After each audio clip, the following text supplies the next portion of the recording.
The reason why a lot of parents fear sleep training is because of the phrase "cry it out." This approach is advocated by a lot of Western sleep specialists and is readily available on the internet and in various sleep training books. As a result, a lot of parents decide against sleep training as they are led to believe that this is the best and the only way to sleep train a child. Additionally, in India, even if the parents are convinced, they feel it will be impossible to convince the child's parents to allow the child to cry. So let me explain how it all started. Back in 1985, a popular pediatrician called Richard Farber, through his book Solve Your Child's Sleep Problems, presented a method of getting the children to sleep. He advised that crying is an inevitable part of sleep training for some children. This led to the birth of the popular phrase "cry it out." Ironically, Dr. Farber himself never used the phrase "cry it out." So do parents really need to be afraid of this "cry it out"?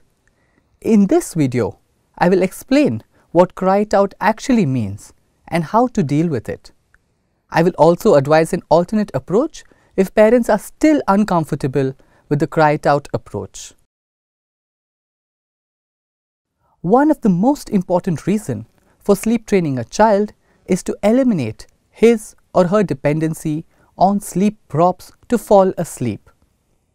As advised in my previous videos, eliminating sleep props is crucial to encourage self-soothing skills. Self-soothing skills are an important skill which teaches children to fall back to sleep on their own. If the child continues to remain dependent on sleep props, then the child will never learn to fall back to sleep on his or her own. So every time the child wakes up during the night, the child will begin to cry for the sleep prop instead of trying to go back to sleep. Crying it out creates a situation where the child is provided with an opportunity to fall back to sleep on his or her own, thereby encouraging self-soothing skills. Therefore, crying is an inevitable side effect as the child adjusts to sleep on his or her own and without any sleep props. As per therapists, the long-term benefits of teaching the child to fall back to sleep on their own easily outweighs the short-term pain of enduring a few tears. Hence, parents should not be afraid of this "cry it out" method. Different sleep experts advise different durations to allow the child to cry. However, the golden duration, as advised by most literature, is 10 minutes. You should take it one step at a time. Allow the child to cry for 3 minutes for the first night. Subsequently, increase it to 5 minutes the next night, and then progressively increase it each night till you reach 10 minutes. You should aim to reach the duration of 10 minutes within 5 days. Remember, stay strong and do not intervene and console your child before 10 minutes. This will not be easy, so keep reminding yourself that you are doing this for the betterment of your child. Parents often intervene thinking that their child has been crying for hours, while in reality it's only been a few minutes. It is understandable for parents to react this way. No parent wants to hear their child cry, and as a result, each passing minute will feel like an hour. Therefore, I recommend to use a stopwatch and set a timer for 10 minutes. If your child continues to cry after 10 minutes, then you should intervene and console your child immediately. There is enough evidence to suggest that 10 minutes of wait time almost always works. You need to follow this consistently for 1 week, post which you will be amazed to see the dramatic difference in the night awakenings. You will observe a significant decline in the interventions required to put your child back to sleep. Please do not feel guilty for allowing the child to cry, as it's only for the long-term benefit of your child. It's not going to be easy, the first few nights will be extremely difficult. However, good nights will soon follow. So prepare yourself for a few difficult nights for the many good nights to follow. Remember, consistency is the key. All effort will go in vain if you only follow it for certain nights and not all the nights. So follow it consistently for all the nights for at least 1 week. Do not start unless both you and the child are physically and emotionally ready. However, once you start it, then ensure that you see it through till the end. There will be instances when your child will wake up late at night and you will be tempted to use the sleep prop and put your child back to sleep. However, this will only waste away all the hard work you would have put in till now, and then you will have to start from scratch again. Additionally, prepare yourself to lose a little sleep initially. Therefore, I recommend to start this exercise on a night where it's acceptable to miss out on a little sleep. For instance, if you work during the weekdays, then it's better to start on a Friday. It is always a good idea to get your partner involved. Allow your partner to take over when the crying becomes completely intolerable. You can use this opportunity to distance yourself from the crying by taking a walk or a warm bath. Although it's advisable to reach the wait time of 10 minutes in 5 days and then carry on for 1 week, you can follow a more gradual approach if you feel this is too harsh. You can stretch it for 2 weeks instead of 1 and increase the wait time every alternate night instead of each night. However, you will get a much better response if you manage to do it in 1 week instead of 2 weeks. Finally, be prepared for a few relapses.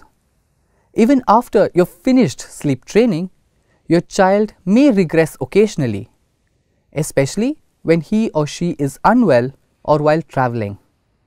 You may have to start the process again, especially after illness, so you need to stay strong at this point too. Parents are generally concerned whether this crying will psychologically affect their child. Parents believe that it might have a negative impact on their child's trust in them and thus will negatively impact the child's sense of safety and security in the world. Furthermore, they think that a child might start to feel detached if the parents do not intervene immediately and allow a child to cry. However, this is refuted by child psychologists who have done extensive studies on children who are sleep trained this way. Some pediatricians further point out that crying does not have a negative impact, as children are allowed to cry for many other activities throughout the day. For instance, if your child insists to play with a knife, you will obviously refuse and not give in, irrespective of how much your child cries. At this stage, a child needs to be taught what's best for him or her and might cry during this process. However, this, as you know, is for the betterment of your child.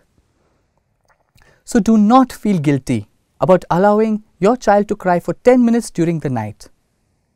Continue to give a lot of love and care at all other times, and it will not have any harm whatsoever. As I had mentioned at the start of this video, that crying it out is not the only method to sleep train a child. However, it is a very productive method where the child learns and adapts very quickly. Therefore, I will urge parents not to be afraid and give it a shot. However, even after trying it out for a week, if you feel that your child is not settling after 10 minutes and things haven't changed much, then this is the time to stop. Do not continue any further, as it will not work for your child. So what is the alternate solution?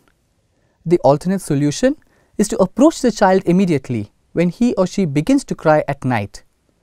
But even in this case, you need to ensure that you do not use any sleep props, such as rocking or nursing, to put your child back to sleep. You can pat your child back to sleep and immediately leave the room as soon as your child has fallen asleep. The biggest drawback with this method is that it takes substantially longer to sleep train your child, maybe even months. You need to be prepared for that. However, if you feel that this approach suits you better, then there is nothing wrong with it. Stay calm and committed, and the results will begin to show. I hope you now have a better understanding of the crying it out method. The single biggest goal of sleep training is to encourage self-soothing skills. Your child needs to learn this is an important milestone. The long-term benefit of allowing your child to cry for a few minutes in the night is much more than the short-term goal of consoling your child for that moment. 10 minutes is supposed to be the golden time by which a child will settle down and learn to self-soothe. You need to wait for 10 minutes before intervening. Start with shorter durations of 3 minutes and progressively increase it to 10 minutes. Ensure that you continue with the wait of 10 minutes for at least 1 week. If your child resists even after 1 week of trying, then abandon this method and consider shifting to an alternate approach. Do not feel guilty at any point, and remember that this does not have any psychological impact on your child, irrespective of which method of sleep training you choose to follow. Finally, stay strong and committed to whichever method you choose to follow.